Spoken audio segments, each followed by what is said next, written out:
اعوذ باللہ من الشیطان الرجیم بسم اللہ الرحمن الرحیم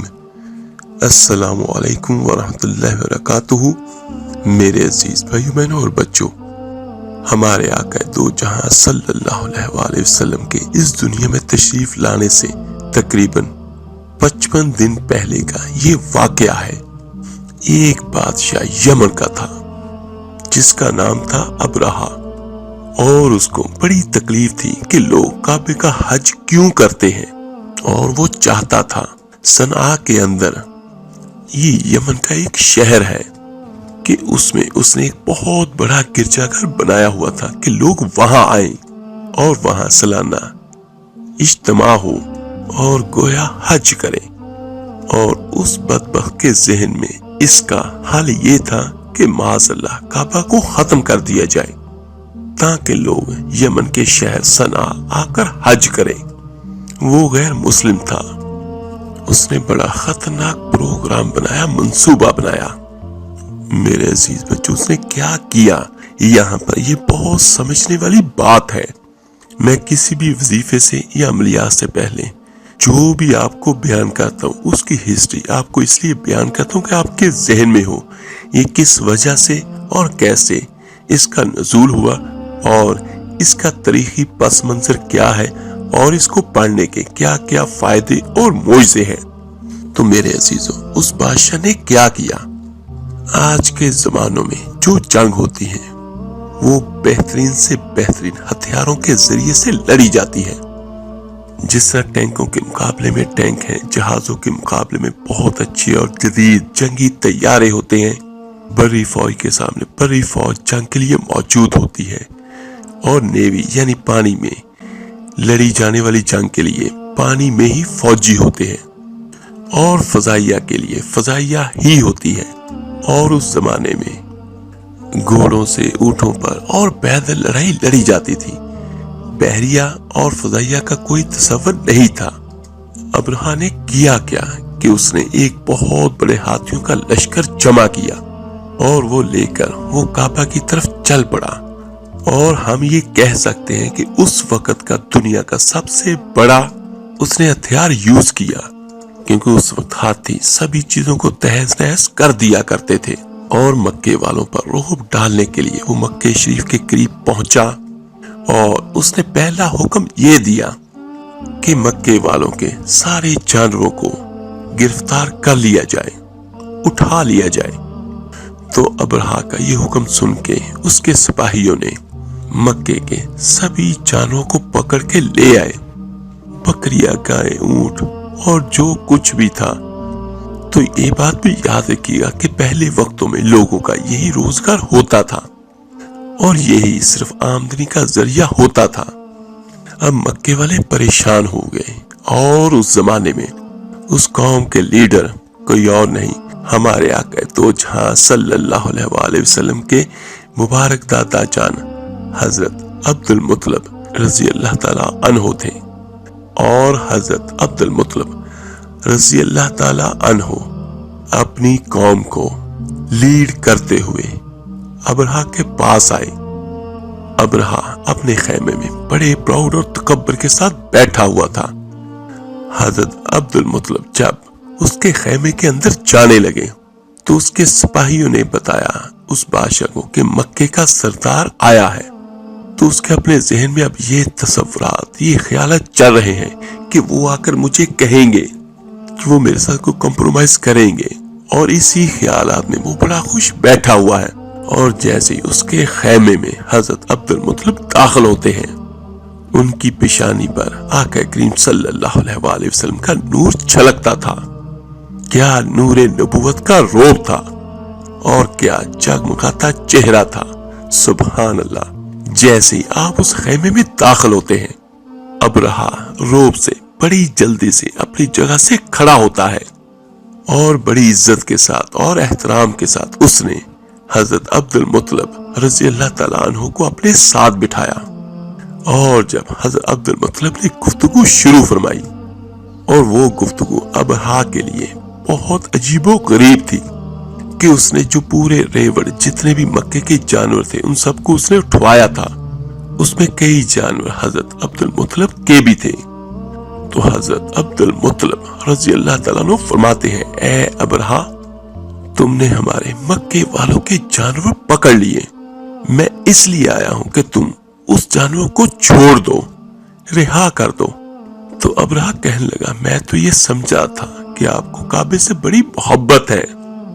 اور میں تو آپ کی عبادت کا، مسلمانوں کا جو مرکز ہے یعنی کعبہ شریف کو معاذاللہ گرانے کے لیے آیا ہوں، اور آپ مجھ سے اپنے جانوروں کی بات کر رہے ہیں، میں تو آپ کو اپنی قوم کا سردار سمجھتا تھا۔ سبحان اللہ، جو حضرت عبد المطلب نے جواب دیا بڑا خوبصورت ہے اور ہماری تاریخ کا حصہ ہے۔ آپ فرماتے ہیں، کعبہ میرا گھر نہیں ہے، وہ جس کا گھر ہے اس کی حفاظت وہی کرے گا،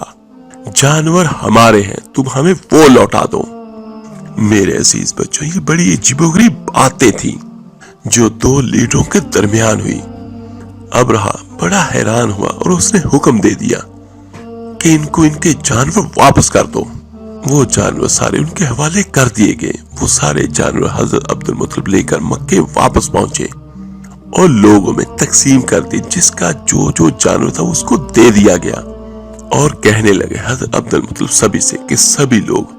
مکے کے ارد گرد جو پہاڑ ہیں وہاں پر چلے جائیں، اور اب اللہ کی قدرت کا نظارہ دیکھنے کے لیے تیار ہو جائیں۔ میرے عزیزو، یہ جنگ اس پوری کائنات کی تاریخ میں سب سے عجیب و غریب جنگ تھی۔ بظاہر یہ ایسا حملہ تھا کہ جس کے سامنے رکاوٹ ڈالنے والا کوئی نہ تھا، گویا کہ حضرت عبد المطلب نے تمام لوگوں کو بھی راستوں سے ہٹا دیا، اور ابرہا کے لیے گویا راستہ بالکل صاف تھا کہ کوئی ایسا بظاہر نظر نہیں آ رہا تھا جو اس کے راستے کی رکاوٹ بنتا۔ مگر پھر کیا ہوا؟ حضرت عبد المطلب نے تو لوگوں کو، اپنی قوم کو پہاڑوں پر بھیج دیا اور خود کعبہ مشرفہ کے دروازے پر حاضر ہوئے، اور گڑ گڑا کر اللہ تعالیٰ سے ان تاریخی الفاظ کے ساتھ دعا کرتے ہیں، اے رب کریم، آج ان بدبختوں نے، ان بے ایمانوں نے تیرے گھر کو مٹانے کا ارادہ کیا۔ اے اللہ، دنیا میں جس کا گھر ہوتا ہے وہ اس کی حفاظت کرتا ہے۔ اے اللہ، کعبہ تیرا گھر ہے، اب اس کی حفاظت تیری ذمہ داری ہے۔ ان الفاظ کے ساتھ انہوں نے گریہ زاری کے ساتھ حضرت عبد المطلب دعا کرتے رہے، اور بڑے پیارے الفاظ میں انہوں نے عرض کی، اے اللہ، آج ان غیر مسلموں کے مقابلے میں اے رب کریم ایمان والوں کی مدد فرما۔ اور ان دعاؤں کے بعد حضرت عبد المطلب بھی پہاڑوں پر تشریف لے گئے، اور آپ دیکھیے کہ کعبہ شریف ہے، کوئی فوج نہیں اس کے سامنے، کوئی ڈیفینڈ کرنے والا نہیں ہے، اور ایک طرف ہاتھیوں کا عظیم لشکر ہے۔ اب ایک عجب نظارہ دنیا نے بلکہ تاریخ نے دیکھا کہ جب ابرہا نے اپنے ہاتھیوں کو حکم دیا کہ مکہ پاک پر چڑھائی کر دی جائے اور سب کچھ ملیا میٹ کر دیا جائے، اور معاذ اللہ کعبے کی اینٹ سے اینٹ بچا دی جائے، مگر جس لشکر کا لیڈر جو ہاتھی تھا، جس پر ابرہا خود سوار ہوتا تھا، اس کا نام تھا محمود، جب وہ محمود کو کھڑا کر کے کعبہ شریف کی طرف چلنے کے لیے حکم دیتا تو محمود ٹھس سے مس نہ ہوتا، وہ ایک قدم بھی کعبہ کی طرف نہ بڑھاتا۔ بہت کوشش کی اس نے کہ لشکر پورے کا پورا کعبہ کی طرف جائے، لیکن کوئی بھی ہاتھی تیار نہ ہوا۔ اور کیسی بات ہے، اگر انہیں کسی اور سمت چلایا جاتا تو وہ باخوشی چلنا شروع ہو جاتے، لیکن کعبہ شریف کی طرف مڑ کے وہ نہ جاتے۔ اور اس کے بعد پھر میرے اللہ تعالیٰ نے اپنی قدرت کا وہ نظارہ دکھایا۔ میرے عزیزو، یہ دیکھیے کہ دنیا میں جب بھی لڑائی ہوتی ہے، ہتھیاروں کے مقابلے میں کوشش کرتے ہیں دشمن بھی ہتھیار سے زیادہ اچھا ہتھیار استعمال کر سکیں، مگر یہ عجب نظارہ تھا جو تاریخ کا حصہ ہے اور جو دنیا نے دیکھا۔ ایک طرف ہاتھیوں کا لشکر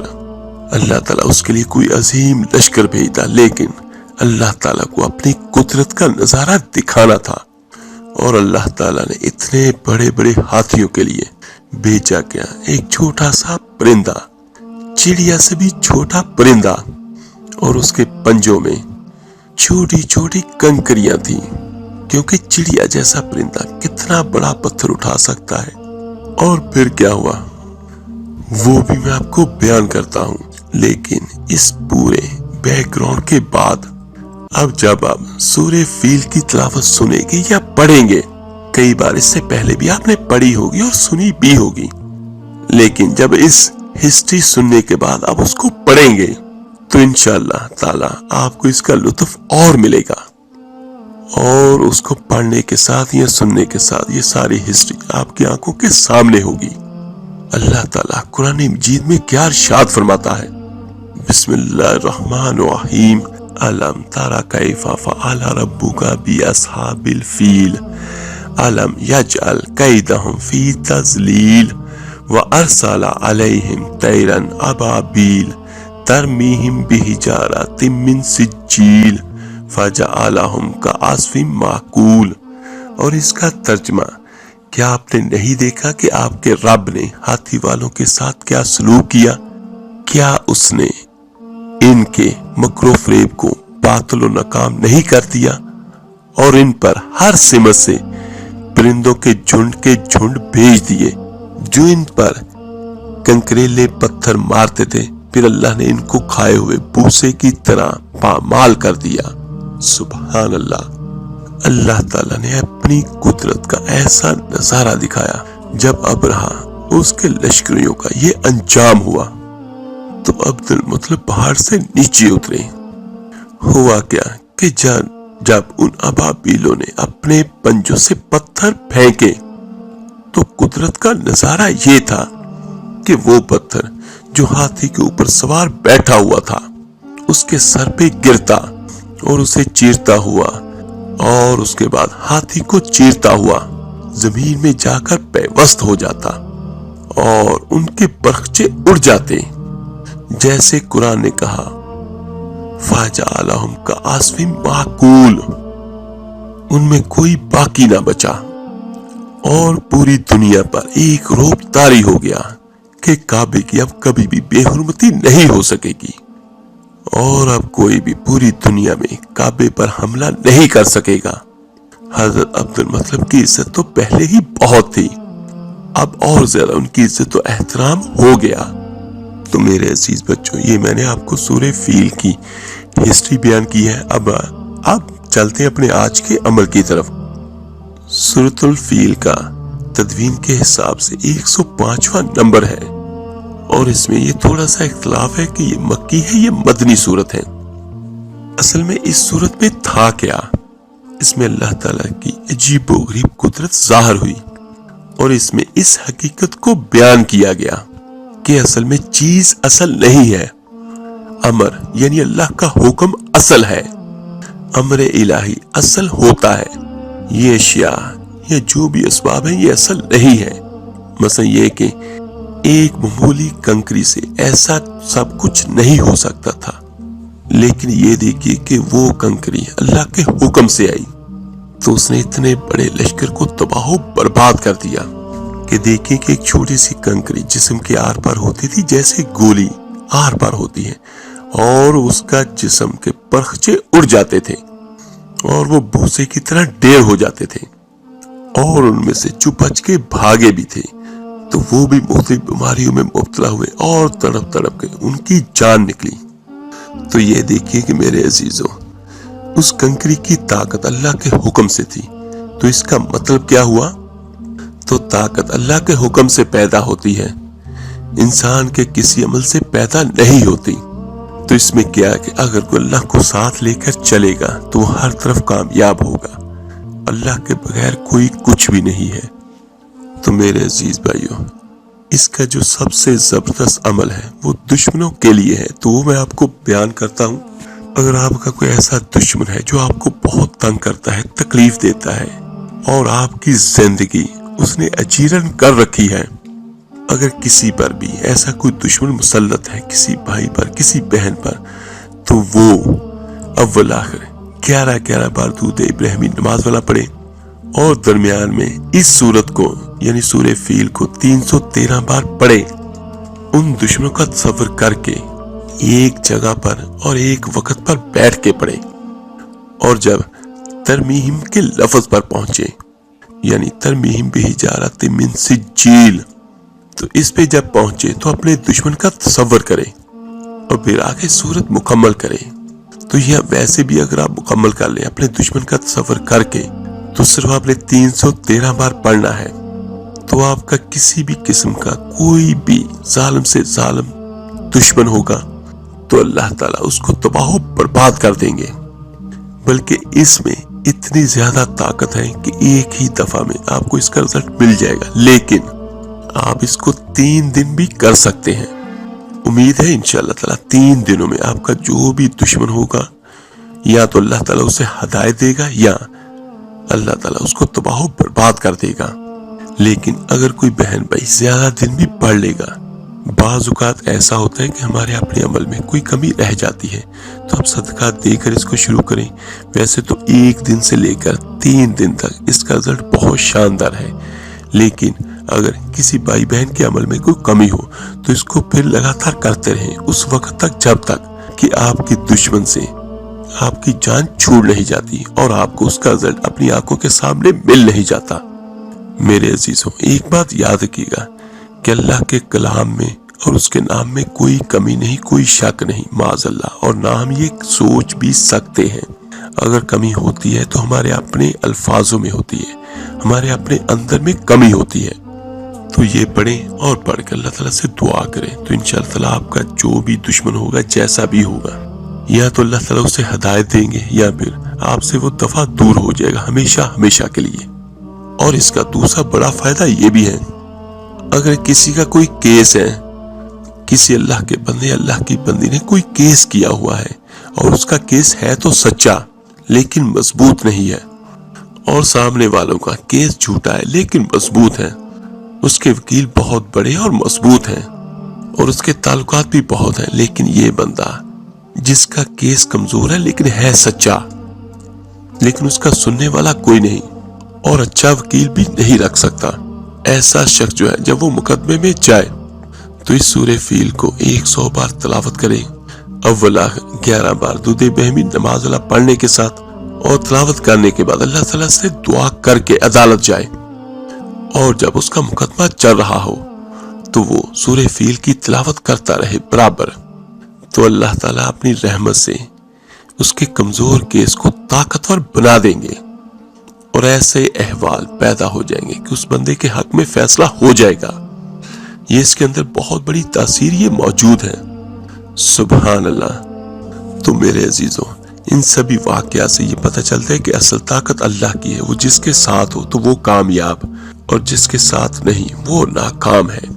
اللہ تعالیٰ سے دعا ہے اللہ تعالیٰ سبھی بھائیوں سبھی بہنوں کو دشمنوں کی دشمنی سے محفوظ رکھے، آمین ثم آمین۔ آپ میرے لیے دعا کیجیے گا، میں آپ سب کے لیے ضرور دعا کروں گا۔ اس ویڈیو کو لائک اور شیئر ضرور کیجیے گا، صدقہ جاریہ سمجھ کر۔ ملتے ہیں جلدی انشاءاللہ تعالیٰ ایک نئی وظیفے اور عمل کے ساتھ۔ اپنا بہت بہت خیال رکھیے گا۔ اللہ حافظ۔